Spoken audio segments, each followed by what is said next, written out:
So it is USMNT against Costa Rica this Sunday at 7 p.m. Eastern. A big test for these boys, Mauricio Pochettino's group. And let's see what Mauricio Pochettino did say about a certain goalkeeper, Matt Freese, for the U.S. men's national team after the game yesterday against Haiti. You don't need to say nothing. That is easy. The best way to trust in a player is not to tell nothing. It's not to tell, be careful with this or be careful with that. No, move on. Remember, the most important action is the next one. If you think in the last one, you are dead. You're going to do another mistake. No, nothing to say because this type of accident happened and it's going to happen in the future. But we are so happy with him and with the quality of our keeper, of course, and in the way that they are supporting each other. And no, I think that can happen in any keeper.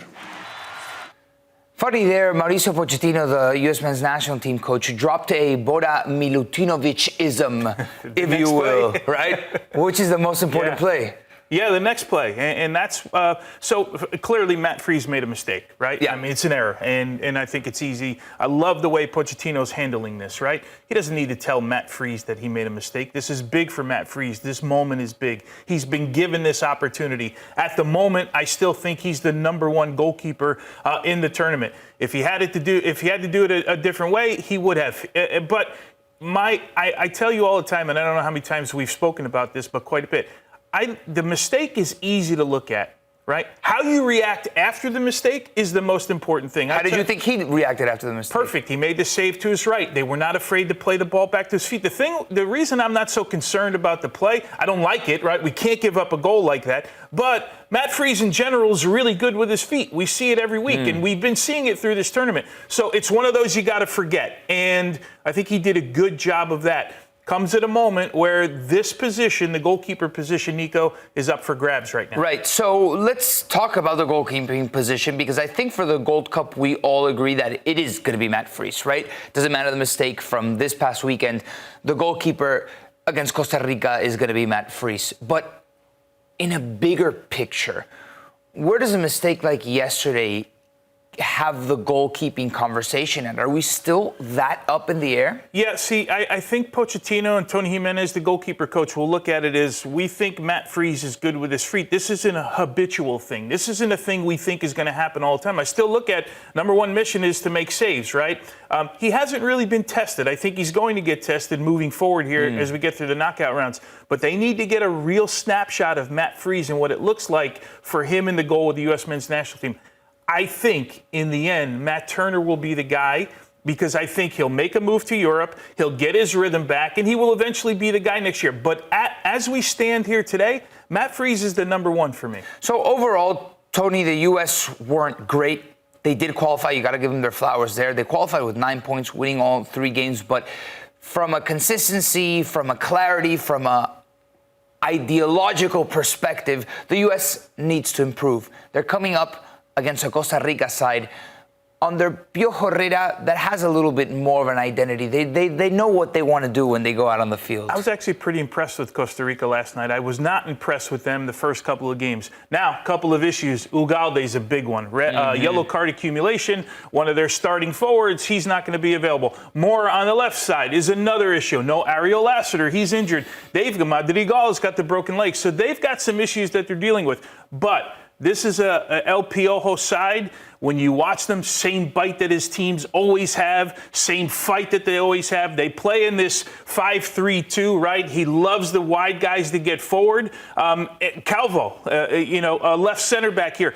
He's benefiting from the fact that they've got 3 center backs instead of 2 center backs, right? A little bit older player, a headsy type player, but a guy that will fight. And of course, for me, they have the X factor in goal. And I'm going to say this. One of the best players, if not a top 3 player that's ever come out of CONCACAF and Keylor Navas. Yeah. Right? We saw last night against Mexico. He can still keep your team in the game. If you look at the chances Mexico had in the first half, the guy can still make saves. He's the captain of this team. He wears the jersey with pride. He loves this tournament, has always been good in this tournament. So he's an X factor. Of course, up top, Martinez having a great season with New York City. Vargas is going to be the guy now that will fill in with him for Ugalde up top. They're a different Costa Rica side than we saw a year ago. They will get at you on the counter. This is a very Miguel Herrera type of play and style of play. They have bite. They will fight for everything. I was really impressed with them last night. Truth be told, they created some chances against Mexico that they're probably kicking themselves about now that they have to play the U.S. for finishing in second and drawing that game last night. Yeah, 3-time Champions League winner. Keylor Navas, 3, right? Or maybe even 4. I lost think it's count. 3, They won so much. Okay, I'm trying to think of the other 2 best players to ever have come out of CONCACAF. I'm thinking Alphonso Davies might be one of those guys when it's all said and done.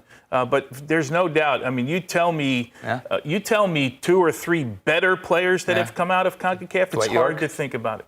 Dwight York might be one. Yeah. But, I mean, he's up there for you, right, in the conversation. 100%. Sorry, we just got absolutely derailed. But now that you mentioned that, it got me thinking.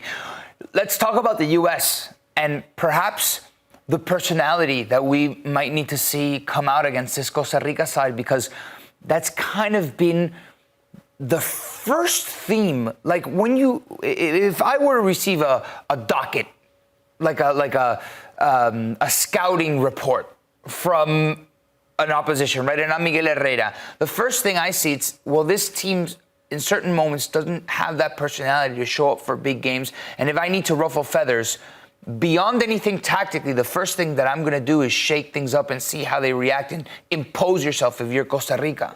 110%. I would think the first 5 minutes of this game, the U.S. is going to feel some tackles. They're going to feel a little bit of bite in this game. They're going to have to match that part before they match a footballing part. Right. Before they match, we're going to be intricate, and the runs are going to be incredible. We're going to do all this type of move. You got to match the fight. Pochettino often says if before you build on anything tactically, from a level of commitment, you got to show that, and then we can build. No doubt about it. I think if you play a Mexico, it's a different story because they want to put the ball down and they want to play. This is a Costa Rica side. This is how we think they're going to line up. Matt Freese, obviously. The question mark for me was on the left side with Arston or Tolkien. Tolkien, really good assist last night. I don't know that he did enough throughout the game to make the change.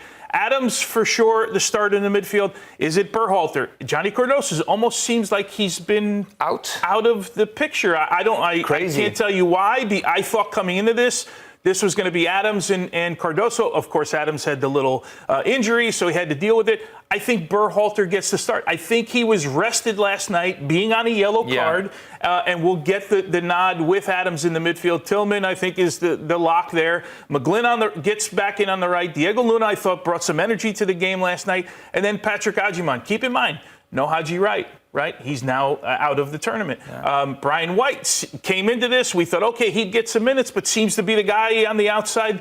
I think this is Agyemang's tournament to run out here, and Mauricio Pochettino is going to get a real-life sort of Rolodex on everything that Agyemang can do in a match. We're seeing it. We talked about it, a little bit earlier in the show. Still some things to improve on, but he's going to get this tournament. I think this is how they go. Again, the left side, Tolkien maybe. Remember, he was a month off coming into this tournament, so his fitness was, and Pochettino addressed it, was a little bit behind. So it's taken him some time to finally get a start.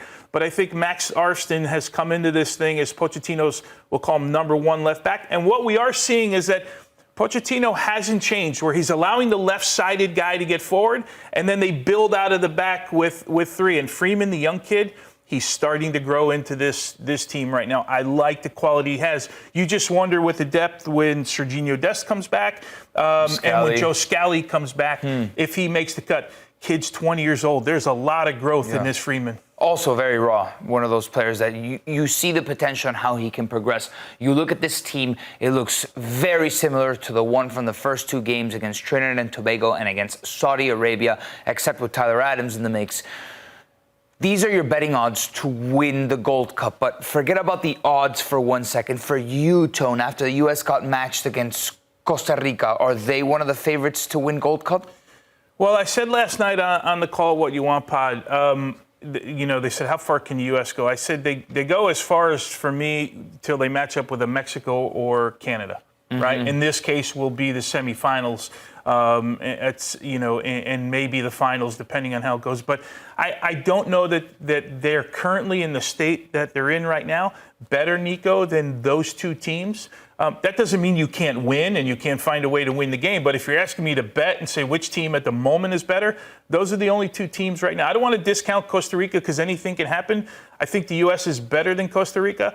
But I think they go as far as when they meet Mexico and Canada at the moment. Yeah. And for me, if Canada doesn't win the tournament, with all of this hype that we got going on, if Canada, I know they got a couple players missing, including Alphonso Davies, then I think that they would be sort of at the biggest loss, if you will, right? Their expectations right now are they are CONCACAF Gold Cup champions or bust.